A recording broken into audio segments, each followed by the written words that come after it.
Vuelvo a la presentación entonces. Esto es lo que vimos la clase pasada con relación a la teoría de la Gestalt, ¿sí? Contexto histórico de surgimiento, Alemania de 1920. La Gestalt se contrapone al modelo de Wundt y del positivismo, y en ese sentido se va a contraponer a lo que decía también Watson, ¿sí? Recuerden que ellos tienen un modelo empirista. La empiria tiene que ver con esto que habíamos estado trabajando y aprendiendo con respecto a que estos, tanto Watson como Wundt, se basaban en el positivismo, ¿sí? El positivismo pensando, digamos, como hecho básico para el positivismo, que aquello que era científico era lo que se podía explicar por los hechos, ¿no? Que había hechos observables que uno podía observar o presenciar de alguna manera con determinadas metodologías. Wundt tendrá la propia y Watson la suya, ¿sí? Pero que esas metodologías les permitían acercarse a este objeto de estudio que era un objeto fáctico. En el caso de Watson, ustedes saben, hablamos de la conducta, una conducta observable, medible y verificable, ¿sí? La Gestalt se va a contraponer a este modelo.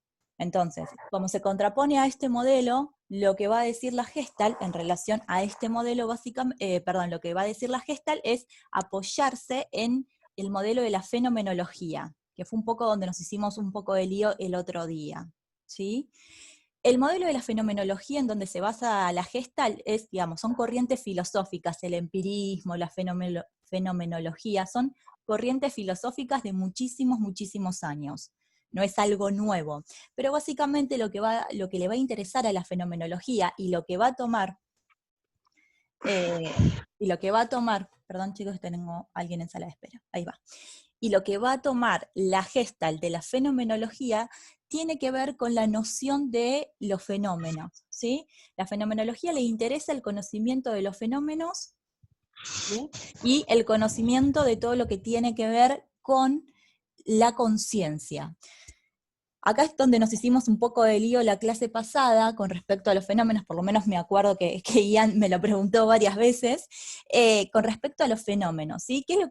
¿Cómo conciben o cómo entiende la fenomenología los fenómenos? Bueno, va a decir que los fenómenos son las cosas tal y como se muestran y se ofrecen a la conciencia, eso que pasa en el momento. ¿Sí?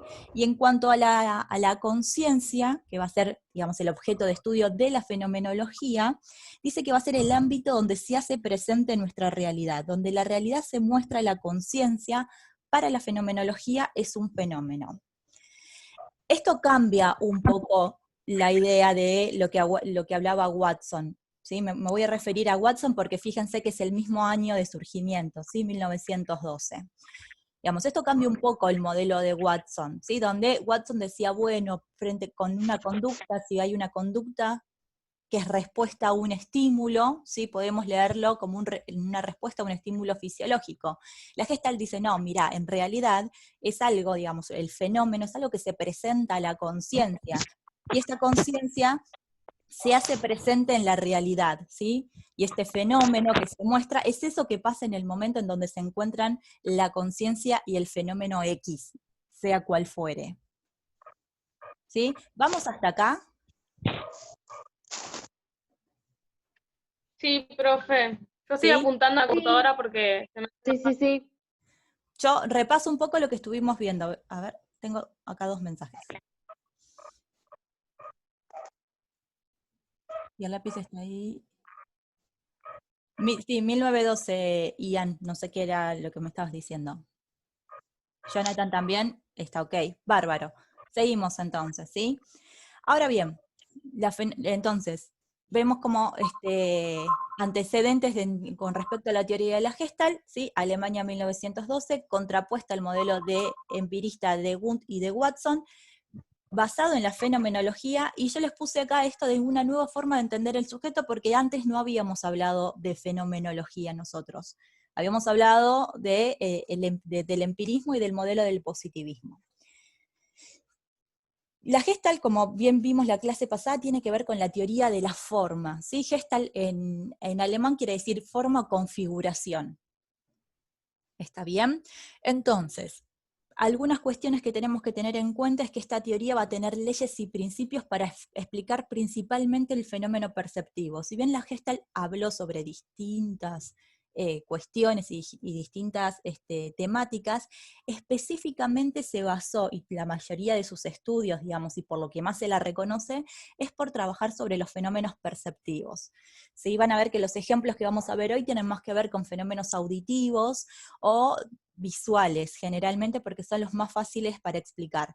Pero como anticipábamos al comienzo de clase, sabemos que la percepción y los fenómenos perceptivos pueden ser muchísimos, digamos, en relación a todos los sentidos, ¿sí? Hablamos de olfato, hablamos de gusto, hablamos visual, hablamos fenómenos auditivos, así que son varios, ¿sí? Los fenómenos perceptivos que pueden aparecer, digamos, que podría haber estudiado la Gestalt. Nosotros nos vamos a basar principalmente en aquellos que tienen que ver con la visión, con todo lo visual, ¿sí? Y algunos ejemplos auditivos, ¿sí?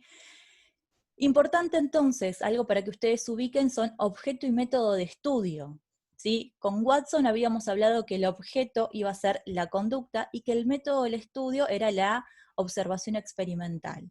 Con la Gestalt vamos a hablar que el objeto de estudio es la experiencia consciente como totalidad organizada y significativa, nombre larguísimo, que ahora vamos a ver a qué hace referencia, y que el método va a ser el fenomenológico experimental. ¿Por qué hablamos con la Gestalt que el objeto de estudio es la experiencia consciente como totalidad organizada? Bueno, esto tiene que ver un poco con las teorías psicológicas.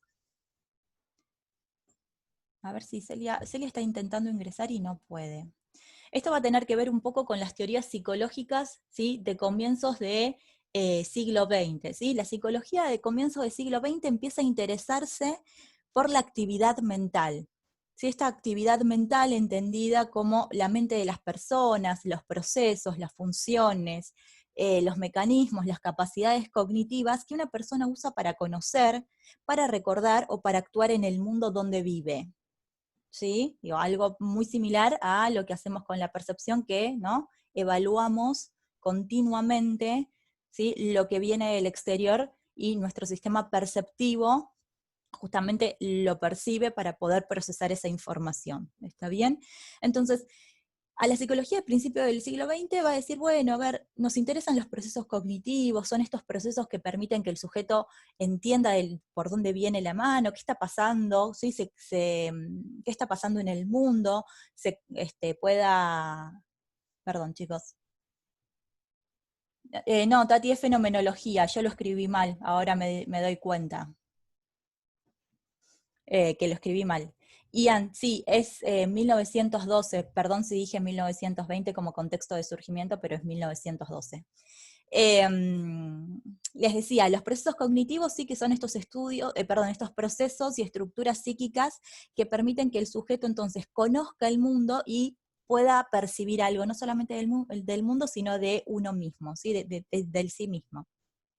Entonces, si esta psicología de principios del siglo XX le interesa la actividad mental, los procesos cognitivos, la verdad es que explicar el modelo de estímulo-respuesta para estos psicólogos que están mirando esta idea de psicología interesada en la actividad mental, el modelo de estímulo-respuesta, la verdad es que les parece bastante reduccionista y no les viene para nada bien, ¿sí? Entonces, ellos lo que van a decir es que es esta actividad mental la que les va a interesar trabajar, ¿sí? Y la actividad mental entendida como una experiencia consciente, como una totalidad organizada y significativa.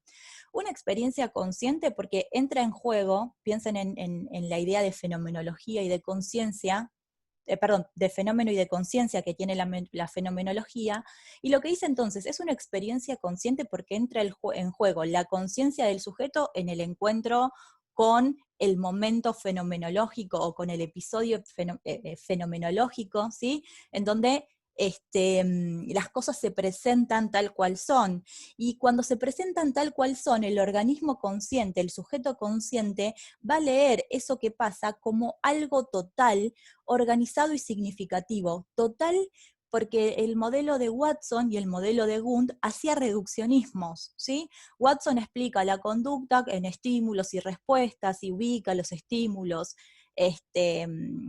aquellos estímulos como procesos que entonces incitan una conducta, digamos, divide, ¿no? Como que segrega los elementos de alguna conducta de los sujetos en los distintos componentes. Ellos lo que dicen es, no, la verdad es que no es necesario dividir lo que pasa en distintos componentes, sino que la experiencia consciente es total, ¿no? Todo lo que aparece en el campo, todo lo que aparece, en este caso, pensemos en el fenómeno perceptivo visual, todo lo que aparece en el campo visual del sujeto tiene una significación que va a ser organizada y significativa porque está la experiencia consciente, porque está la conciencia, ¿sí?, mediante la percepción, evaluando lo que está pasando. ¿Sí? Para ellos eso va a ser el objeto de estudio, esta experiencia consciente. Y cuando hablan del método, ellos lo ubican como un método fenomenológico experimental. ¿Esto qué quiere decir? Quiere decir que, bueno, que a objeto de estudio, esta experiencia consciente como totalidad organizada y significativa, se llega por observación y experimentación. Pero no es la observación y la experimentación del método del positivismo del cual hablaba Watson y del cual hablaba Gunt, sino que ellos lo que van a decir es que se observa y se describe la experiencia tal cual como se le presenta al sujeto. No se hacen recortes, es decir, no se lleva a un laboratorio y se trata de reproducir la experiencia tantas veces como sea necesario, sino que la experiencia es esta, tal cual como se toma, tal cual como se vive en el momento en el que se está viviendo, con las coordenadas espacio-temporales que se están viviendo, y no más que eso. ¿Sí?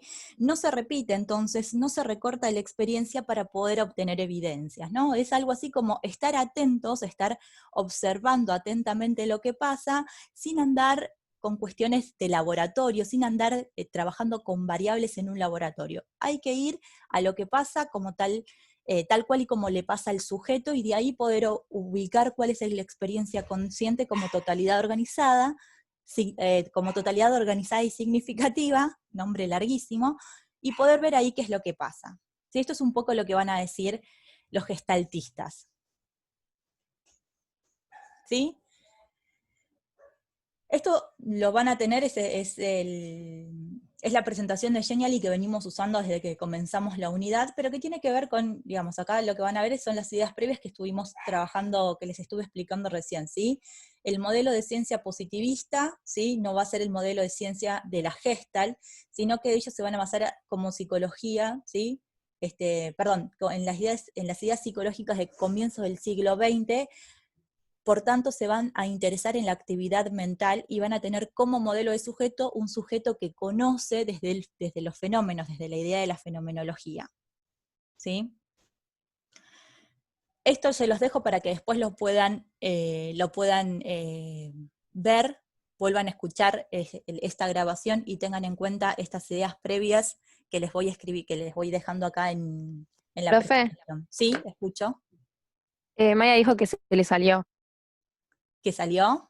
Sí, no sé, se le salió, puso. Gracias por avisarme. ¿Les avisó a ustedes? Porque yo en el grupo no lo veo. Está en el grupo de cuarto. Dice, profe, se me salió. Ja, ja, ja. No, no lo veo. Me parece que está comprobando mensajes mi celular, no me llegó nada todavía. Si pueden, avísenle que vuelva a entrar. Ahí está. Ahí volvió a entrar. Bien. Chicos, entonces, teniendo en cuenta esta idea de la Gestalt, ¿sí?, donde hay una totalidad organizada que es significativa y que esta experiencia como una totalidad organizada se presenta a la conciencia como tal, ¿sí?, algo que dice la Gestalt y que es importantísimo es este postulado. Es este postulado que dice, el todo es más que la suma de las partes. Oh, ¿me están escuchando? Hoy no. Sí. Sí, Sí, se escucha, profe. ¿Sí? profe. Sí, No, sí. bárbaro, porque se me fue recién la pantalla. Ahí volví.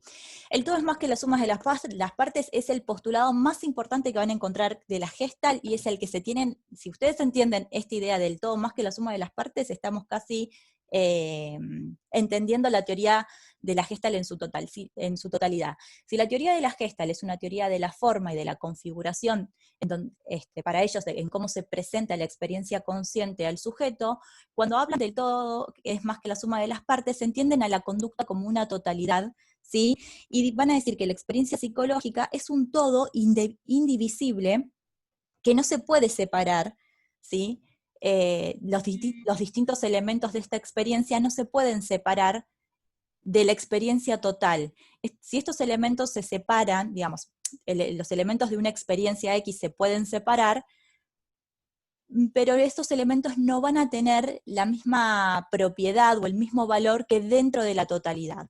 Para ellos, lo que quieren, digamos, a lo que van es, no podemos explicar, dice la Gestalt, no podemos explicar la experiencia consciente haciendo reduccionismos, ¿sí? No podemos explicarlo haciendo los reduccionismos que hace Wundt o que hace Watson. Entonces dice, para nosotros el todo es más que las sumas de las partes. La experiencia total, como se le presenta al sujeto, es una experiencia indivisible donde cada componente tiene un valor según el lugar que ocupa en esa experiencia.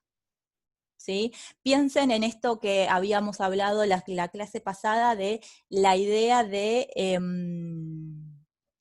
¿cómo se llama? Del timbre del recreo. ¿Sí? El timbre del recreo tiene significado para ustedes, si ustedes entienden que tienen que, esto es lo que diría la Gestalt, que ustedes entienden que tienen que salir al recreo porque saben que el timbre a las 9 de la mañana o a las 10 de la mañana en el colegio donde ustedes están con el uniforme y van a estudiar, implica que ese timbre es la salida al patio durante 10, 20 minutos o el tiempo que sea, a comer algo, a ir al baño, lo que sea. Si yo el timbre lo saco del día y el horario en el cual aparece como parte de su experiencia, ¿sí? Bueno, no va a ser lo mismo, ¿sí? Entonces, es el todo, es el timbre del recreo a las 9 de la mañana, ustedes en el colegio con el uniforme, con hambre, sabiendo que si suena el timbre salen, es ese todo que le da la significación a la experiencia consciente, en este caso a la percepción auditiva de toca el timbre a las 9 o a las 10 de la mañana. No sé si se entiende. Sí. ¿Sí? Sí, sí. Bárbaro. Tenemos los últimos minutos, vamos a tratar de apurarnos, ¿sí? Entonces, repasamos objeto y método de estudio, ¿sí? Experiencia consciente como totalidad organizada y significativa, método fenomenológico experimental. ¿Qué les va a interesar a la teoría de la Gestalt? Bueno, saber cómo se organiza la percepción, ¿sí? La experiencia perceptiva para ellos va a ser una totalidad donde la relación entre cada una de las partes está guiada por leyes y principios, ¿sí? Hay leyes y principios que organizan la percepción, ¿sí? En este punto se va a oponer al empirismo, ¿sí? Porque estas leyes, ¿sí? Digamos que son parte de una estructura total de esa experiencia, le permiten a la Gestalt explicar cómo se percibe y contraponerse al empirismo que ubica esto, ¿no? Del hecho fáctico en el momento. Las leyes las van a encontrar en el libro, yo solamente acá las mencioné, pero es importante que ubiquemos los principios y las leyes para que después podamos trabajar sobre ellas. Los dos principios básicos de la teoría de la Gestalt es el de la organización y de la buena forma. Cuando hablamos del principio de la organización, dice que la percepción se organiza como una totalidad y que el valor de cada elemento, de cada dato que hay en esa totalidad, ¿sí? Está dado por la totalidad misma. Es decir, que cada elemento tiene valor en relación con otro elemento, en relación con otro elemento, en relación con el todo. ¿Sí? El principio de buena forma ubica que la organización de la forma, lo que dice es que que los elementos se organizan de la forma más simple y la mejor posible en un momento dado. ¿Sí? ¿Se acuerdan de aquellos ejemplos que estuvimos viendo al principio de la unidad, donde estuvimos trabajando, por ejemplo, con alguna imagen donde teníamos que ubicar si se movía o si no se movía esa imagen? ¿Se acuerdan? Sí, sí, profe. Bueno, Sí. una idea posible es esa imagen, digamos, que es una imagen ilusoria, que es una imagen un poco, como dijo en su momento uno de los compañeros, un poco engañosa. podría ser explicada por estos dos principios. De organización, porque entonces nosotros entendimos, ¿no? Percibimos la imagen y la comprendimos en su totalidad, y en esa totalidad vimos algún movimiento, alguna senestesia que nos llamó la atención, ¿sí? Y por eso para nuestra percepción esa imagen se movía, y de buena forma porque entendimos, organizamos ese campo perceptivo de la manera más sencilla posible, ¿sí? Vimos la experiencia, la organizamos, nuestro sistema perceptivo lo organizó de esa manera, podría haberlo organizado de otra. Esto también se ve, ¿se acuerdan en los challenge de las zapatillas? Que si era rosa, que si era o era azul, si era color uva o color plata. Bueno, eso tiene que ver con la percepción que nosotros tenemos y cómo nuestro sistema perceptivo ajusta esa realidad de la manera más sencilla posible. De esta opción de, digamos, de estos principios, desde el principio de la buena forma, es de donde van a encontrar que se desprenden las 4 leyes principales de la Gestalt, que es la ley de cierre. La ley de cierre implica que cuando nosotros percibimos, ¿sí?, algunas formas incompletas, tratamos de completarlas. Nuestro sistema perceptivo trata, nuestra conciencia trata de completarlas rápidamente. Cuando hablamos de la ley de proximidad, lo que dice la teoría de la Gestalt es que se agrupa significativamente lo que está próximo en tiempo y espacio, ¿sí? Un ejemplo para la ley de proximidad podría ser cuando escuchamos murmullos y tratamos de significarlos. ¿Sí? Escuchamos murmullos, escuchamos que alguien se pelea, podemos decir que alguien se pelea, no sé, en la casa de al lado, porque quizás escuchamos gritos, entonces entendemos que esa familia que está hablando entre ellos con voz alta se está peleando, por ejemplo, ¿sí? Son esos elementos, digamos, organizados dentro de esa totalidad que a nosotros nos permiten pensar que esa familia se está peleando. Cuando hablamos de la ley de semejanza, lo que hablamos es que aquellos estímulos que son similares en color, en tamaño o en forma, se van a agrupar como conjuntos. Todos juntitos. Esto lo vamos a ver ahora en un ratito. Chicos, hay un micrófono que está abierto y está haciendo mucho ruido. Esto lo vamos a ver ahora en un ratito en la página. Último, ley de figura-fondo. La ley de figura-fondo es la más conocida de la Gestalt y tiene que ver con que la organización se da en relación a un recorte que define una figura y una ¿Profe? fondo. Sí, los escucho.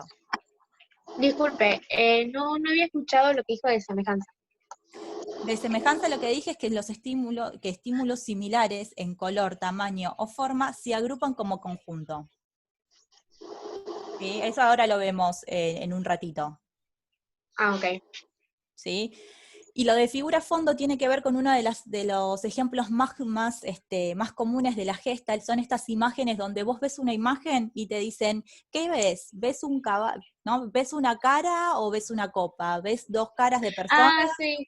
Bueno, esa es la ley de figura-fondo. Lo que dice es, uno hace un recorte de la realidad, digamos, de eso que está visualizando, y ubica una figura y un fondo. Según donde vaya nuestra percepción, es lo que vamos a poder ubicar, ¿no? Digamos, es lo que vamos a ver primero.